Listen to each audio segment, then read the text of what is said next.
തിരിച്ച് ഹോസ്റ്റലിൽ പോകാനുള്ള സമയം വന്നെത്തി. ഒരു മാസം വീട്ടിൽ സുഖമായിട്ട് കിടക്കുകയോ ഇരിക്കുകയോ ചെയ്തതിന് ശേഷം തിരിച്ച് ഹോസ്റ്റലിൽ പോകുമ്പോഴുള്ളൊരു മനോവിഷമം ഉണ്ടല്ലോ, ഹോസ്റ്റലേഴ്സിനെ മനസ്സിലാവും. അങ്ങനെ 2:15 ട്രെയിനിന് ഞാൻ 1:45 എത്തി. ഒരു കാര്യം ഉണ്ടായിട്ടില്ല, കാരണം ട്രെയിൻ അന്ന് ലേറ്റ് ആയിരുന്നു. 2:45 കഴിഞ്ഞിട്ടാണ് ട്രെയിൻ വന്നത്. ട്രെയിൻ വന്നിട്ട് നോക്കുമ്പോൾ ഒടുക്കത്തെ തിരക്കും. പയ്യന്നൂർ എത്തുമ്പോൾ ഒന്ന് സീറ്റ് തന്നെ കിട്ടിയത്. ഓൾറെഡി ലേറ്റ് ആയതുകൊണ്ട് തന്നെ കാഞ്ഞങ്ങാട് വന്നിറങ്ങുമ്പോൾ ഏകദേശം ഒരു ടൈം ആയിട്ടുണ്ടായി. വിശന്നിട്ടിരിക്കുന്നതുകൊണ്ട് ഒരു ജ്യൂസ് കുടിച്ചിട്ട് നേരെ ബസ് പിടിച്ച്.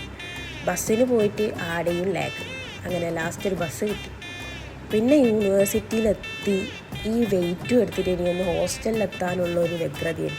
ഹോസ്റ്റലിൽ പോയി നോക്കുമ്പോൾ മൊത്തത്തിലൊരു മാറ്റം. ഇനി ഞാനൊരു മാസം വീട്ടിലിരുന്നുകൊണ്ടുള്ള മാറ്റമാണെന്നോ എന്തോ.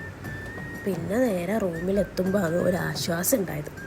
അപ്പോൾ ഇത്രയേ ഉള്ളൂ. ബായ്.